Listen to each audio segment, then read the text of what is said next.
Em nome do Pai, do Filho e do Espírito Santo. Amém. Vinde, Espírito Santo, enchei os corações dos vossos fiéis e acendei neles o fogo do vosso amor. Enviai o vosso Espírito e tudo será criado, e renovareis a face da terra. Com esta meditação estamos iniciando uma nova série. O título dessa série é Otimismo em Tempos de Sombras. Eu vou começar recordando o livro O Senhor dos Anéis, que provavelmente muitos dos que escutem essa meditação conhecem, ou pelo menos viram o filme maravilhoso O Senhor dos Anéis. O Senhor dos Anéis fala de uma terra criada pela genialidade de Tolkien, em que convivem ou vivem juntos uns dos outros hobbits, homens, anões, elfos. E essa terra em que há tanta, digamos assim, tanta gente boa, é ameaçada pela força do mal encarnada no reino de Mordor, onde domina uma espécie de encarnação do demônio chamada Sauron. Sauron, um nome que evoca a palavra sáurio. Sáurio, o crocodilo, o jacaré. É interessante que as imagens de São Jorge vencendo o diabo, São Jorge como um guerreiro que luta contra o diabo. A representação do diabo, iconográfica do diabo, é feita em geral de duas maneiras. Uma, um crocodilo, ao qual atravessa com a sua lança.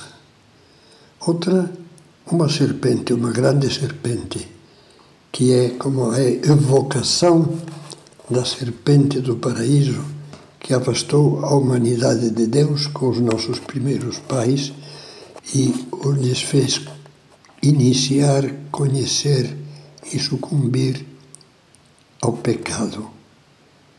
Introduzir no mundo o pecado. Esse pecado que Deus sempre procurou que os homens o evitassem.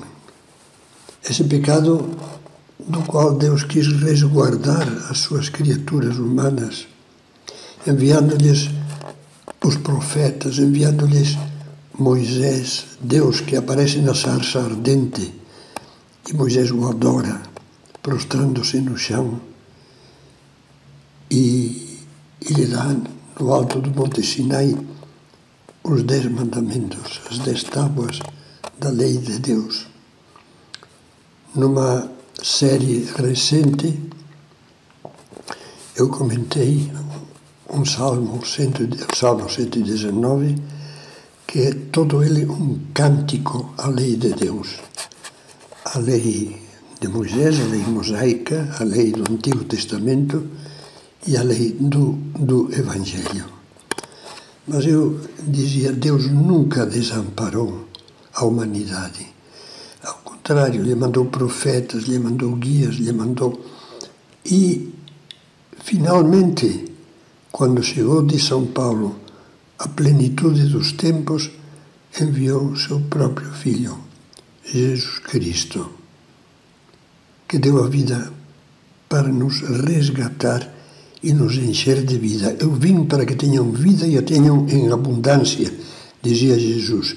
Vida não carnal, vida não se referia à vida física, se referia à vida espiritual, essa vida que é como água que salta para a vida eterna, que não morrerá nunca. E nesse tempo em que nós estamos, assim como no mundo criado por Tolkien, a sombra de Sauron, ou Sauron, se vai estendendo e está ameaçando até que os 2 hobbits, Frodo e Sam, conseguem destruir o anel, mas essa sombra parece a muitos que nos dias atuais se estende mais sobre a sociedade em geral, sobre a mentalidade, sobre as ideias, sobre os costumes, ameaçando fazer sucumbir todos os verdadeiros valores, ameaçando destruir, destruindo e ameaçando destruir muito mais ainda os verdadeiros valores aprendidos diretamente de Deus e de Cristo. E por isso podemos falar de tempo de sombras. Mas é preciso lembrar uma coisa. Sombras houve sempre. Desde o primeiro pecado, ou seja, desde o início da humanidade, ao lado de luzes e da presença de Deus, que nunca abandonou as suas criaturas, houve sombras. E há alguns momentos da história, e nós estamos agora, sem dúvida, num desses momentos, em que parece que as sombras se tornam maiores, as sombras se fazem mais densas. Parece que os valores da sociedade, da família, estão querendo ser apagados. Eu ia usar a palavra própria da computação, deletados. E na sociedade civil acontece isto, e na sociedade eclesiástica, entre a gente da igreja, também sombras de ignorância religiosa, sombras de erros que se difundem, sombras de más interpretações, sombras de... Isso gera, e está nesta última temporada se notando que gera acentuadamente em muitos uma atitude de expectativa pessimista. Tão pessimista que acham que essas sombras que nos fazem sofrer atualmente, a quem tem fé, a quem tem amor a Deus, a quem está apaixonado por Cristo, essas sombras que fazem sofrer mesmo, parece que estão anunciando o fim do mundo. E também se fala muito disso, até cronometrando praticamente o que falta para que isso aconteça. Eu queria lembrar a respeito disso 2 trechos do Novo Testamento. O primeiro é do Evangelho de São Mateus. Quando Jesus fala mesmo do fim do mundo, usando essas palavras, o fim do mundo. O Filho do Homem enviará seus anjos que retirarão do seu reino todos os escândalos e os que fazem o mal. A que está se referindo? Acaba de contar a parábola do trigo e o joio. Assim como eu falava de que estamos num mundo em que se misturam luzes e sombras, Jesus nos falava de um mundo em que se mistura o trigo e a erva má. Aquela erva que durante o primeiro crescimento simula trigo, se confunde com ele, engana, como os erros costumam fazer.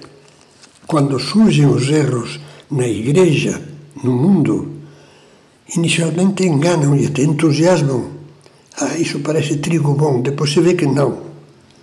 Depois se vê que é joio, cisânia. Se o grão da cisânia é moído e misturado com o trigo, se faz pão com ele, provoca distúrbios, vômitos, faz mal. Bom, isso mesmo que fazem os erros. Mas Jesus está falando do fim do mundo, tendo diante dos olhos o que acaba de dizer, a parábola do trigo e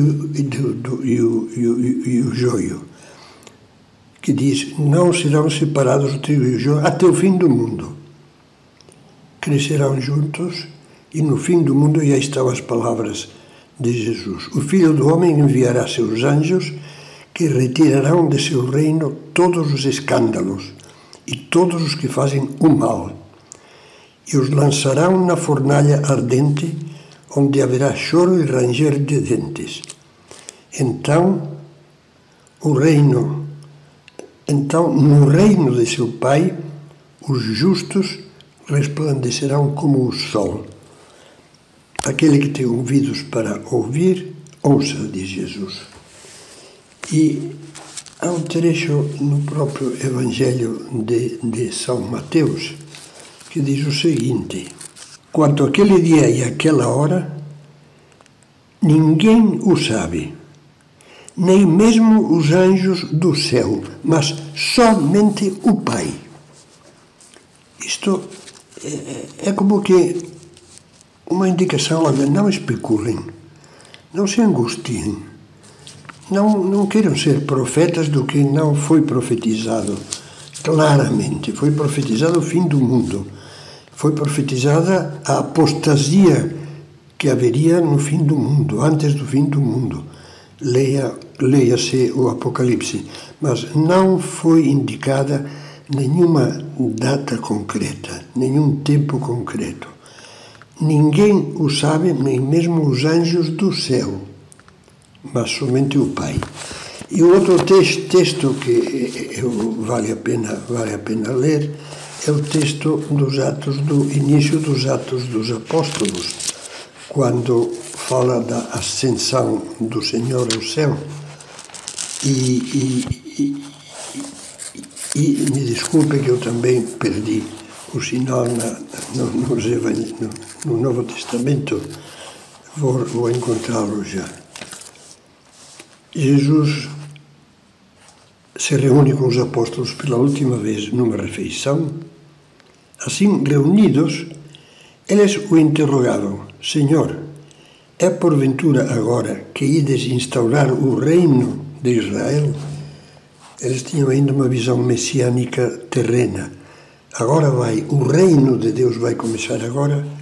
Respondeu-lhe Jesus: não vos pertence a vós saber os tempos nem os momentos que o Pai fixou em seu poder. Que isso nos afaste de especulações que só causam angústia e podem induzir em erros. Será que vale a pena viver? Vale a pena ter filhos? Claro que sim. Não sabemos. Pode demorar 20.000 anos, sei lá. Mas o que sim devemos fazer é o que Jesus dizia: vigiai, ser fiéis e ter esperança. E essa série quer ser um chamado ao otimismo, à esperança, mesmo num mundo de trevas, num mundo que, inegavelmente, há escuridão, há desorientação, há facilidade para que sejam enganadas as criaturas desde que são bem pequenininhas, no primário, nas escolas, etc, etc. São coisas que todos nós conhecemos. Mas Jesus nos diz: levantai os vossos olhos, levantai os vossos corações. Fixai os olhos e os corações em Deus, em Jesus. O próprio Pai vos ama, está-nos dizendo Jesus. Deus não nos desamparará. E, sobretudo, nos pede, e é o que procuraremos ver nesta série, nos pede que não tenhamos uma atitude encolhida nem passiva, mas uma atitude de fé, a certeza de que, como dizia São José Maria Escrivá, estas crises mundiais são crises de santos. Deus quer um punhado de homens seus em cada atividade humana.